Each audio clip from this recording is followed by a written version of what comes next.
What's going on, everyone? USBC here, and Apple just finished their fall announcement where they announced a couple of new things, including the iPad mini, which was the sleeper hit at the event. Now, I personally did not think that this was the event that Apple would announce a new iPad mini. I thought that they'll probably split it and announce something in October, perhaps. Let's go over all the features that we're gonna get with this new iPad mini. I've definitely liked the design of the newer Apple devices, and that includes the iPad Air 4, the iPad Pro, and of course the iPhone 12. So I was about to say the iPhone 4. They have a really modern looking design that is squared and industrial, and it just looks really cool and nothing of the iPads of the past. That design language has made its way down to the iPad mini, and I think it looks beautiful. The iPad mini also has more colors, including pink, starlight, and space gray. It features an all-screen design, and it has a liquid retina display, and that display is 8.3 inches. It has a wide color gamut. It also has True Tone and up to 500 nits brightness, so it gets plenty bright for anybody that edits photos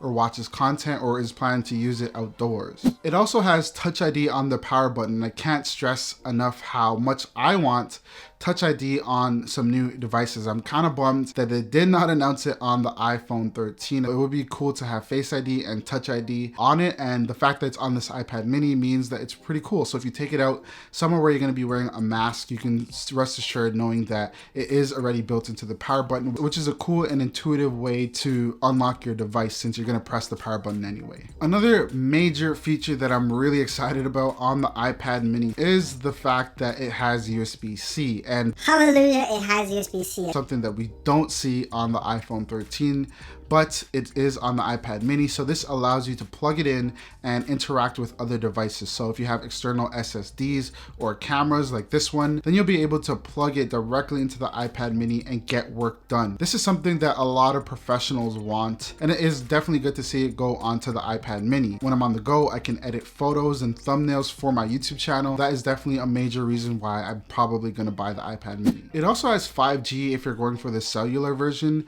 Now, I'm not somebody that cares about 5G, especially since I live in Canada and it's not that widespread yet, but in the future it's going to be the standard. So it is good to future-proof yourself and pick this up and get the 5G version if you'd like. I'm not going to get it, but hey, to each his own. Let's talk about the cameras. The iPad mini features a 12 megapixel camera with the f1.8 aperture. It also has True Tone flash for selfies in low light, and also can record 4K.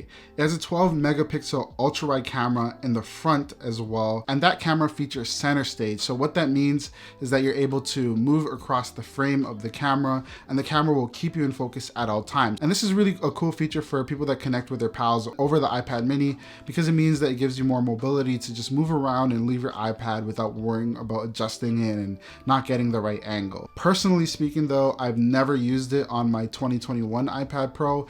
I don't think it's a killer feature as Apple claimed it to be. It doesn't even work on my iPad for some weird reason, but I'm not complaining because I don't use it, but you might, so I thought I'd mention it. So some other cool things that this new iPad mini has is that it has a new speaker setup, so it has dual or stereo speakers. It's not quad that you get with the iPad Pro, but this is more of the iPad Air 4 squished down into a smaller size, so it has a similar speaker setup to that device. It also can support the second generation Apple Pencil, and that is good because that means that since I'm going to buy it, I don't necessarily need to buy another Apple Pencil to work with it. This one might be the one to go for because it's so portable, has USB-C, and again, you can get a lot of things done with the smaller display and an Apple Pencil. So it starts at $499. I think that's a good price for what you're gonna get, and I'd highly recommend it. Now, the one reason why I think a lot of people can be hesitant about buying the iPad mini is something that we've always seen, and that is the size. Now, I'm a photographer. I edit photos and thumbnails on my iPad Pro, and it has the 11-inch display. So going down to a smaller display might be a little bit harder for editing photos, but at the same time, smaller displays tend to look better than bigger displays. So I thought that I'd warn you